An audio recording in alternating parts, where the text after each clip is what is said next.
Alright, welcome back to Horse Horsemanship. This is Apollo, the horse. I'm hoping you see this video before you watch the first one, because I'm going to get a lot of flack on that first one. This is my second time working him after the last one, and I want to see the change this time. First one I had to use my plastic bag on a stick and all to get him off me, because he showed me aggression, and by George, yes, I pushed him because I got to fix it. You know, that's where people make a mistake with these horses like him. They say, oh, we don't want to stress the horse out. Poor little horsey, he's kicking at me, he's biting at me. It's because I'm putting too much stress. That's when you need to work on it, because if you're ever riding this horse or whatever, and you get to a point you got to get this horse to do something, they're going to refuse. And all of a sudden you're wondering why this horse just went nuts or whatever. It's because you never fixed it. That mentality of, oh, I don't want to stress the poor little horsey out, so that will come back and haunt you. So the first video I had to get after him pretty bad, and it was something simple. I just walked to his hip. It wasn't this one. I walked to his right hip, and he didn't want to move it. He challenged me. So on this one, I'm going to talk about a couple other things too, about lunging, because somebody said something about finally getting behind the drive line. The way and a lot of people have trouble lunging their horses.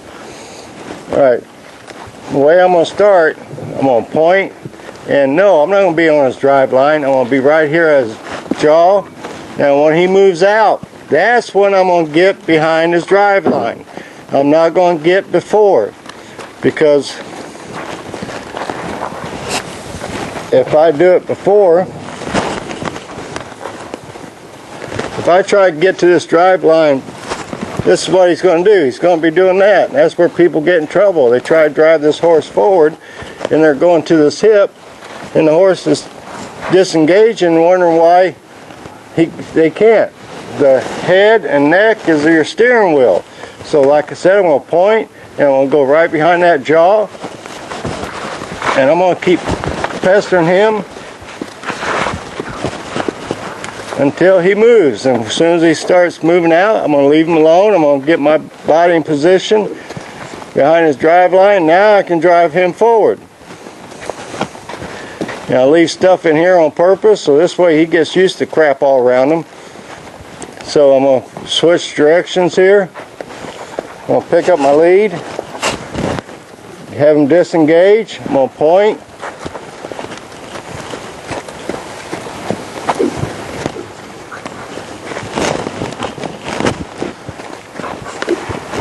I'm going to slide my hand down, disengage him again, and point. I don't have to bend over, look at his hiney, get him disengaged. Number one, I've been told I got a cute little butt, but I can't see it, and I don't like men, so it don't matter. So I don't want to, and even ladies, got a cute lady in here, got a cute butt, I still ain't going to make them bend over so I can see their hiney. You know, I want my cues to be, after a point, I want my cues to be as subtle as I can.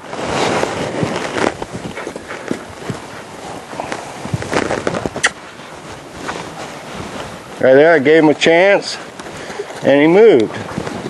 And I expect this horse to match my body language. Because right there, I just asked for a little trot, and now I took the pressure off him, and he walks.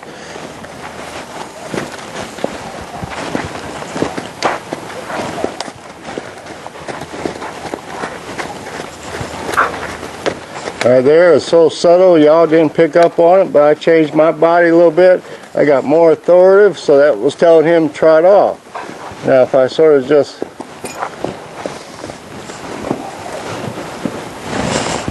change my body there, now he stops and disengages. Whenever I go into neutral, I expect this horse to go in neutral. In other words, stops and face me.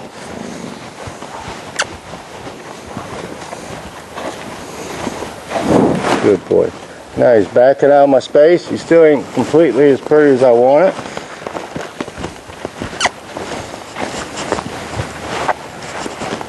But you know, lunging a horse is pretty easy, but you got to think the head's the steering wheel, not the hiney. That's where everybody makes a mistake. They go that hiney.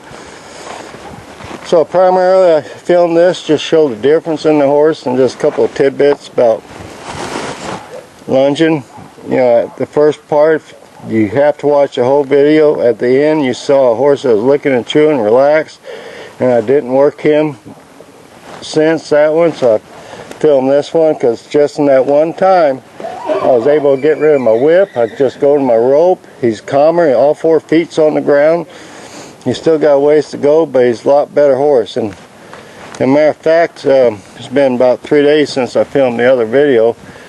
We've had a little bit of rain, and when I walked by his stall, even after that last time, he was banging at his stall gate wanting me to get him out.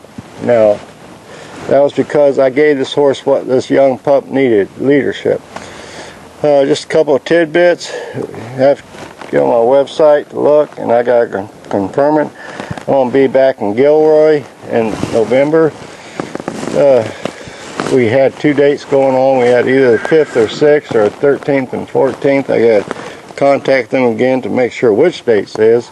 Also, all intents and purposes, for y'all here in Southern California, I'm going to do a trail clinic October 28th and 29th, I believe. So I haven't really confirmed that we're having it, but I'm going to go out, just act like we are going to have it. First day will be arena work, and the second day will be on the trail and some water crossings and stuff like that. And also on my book, if you want to order my book, please go to Amazon.com, because I just be quite honest with you, I don't sell enough of them to deal with it, and it's a bigger headache than, you know, I only make $1 or $2 off each book, so it's not, I just assume y'all go to Amazon. I appreciate you buying them, but it's just not worth it. And so that was cute, short and sweet. And right there I'm standing on his rope. That's why he reacted. A lot of times that's how I start ground time. I start standing on the rope. Anyway, this was short and sweet.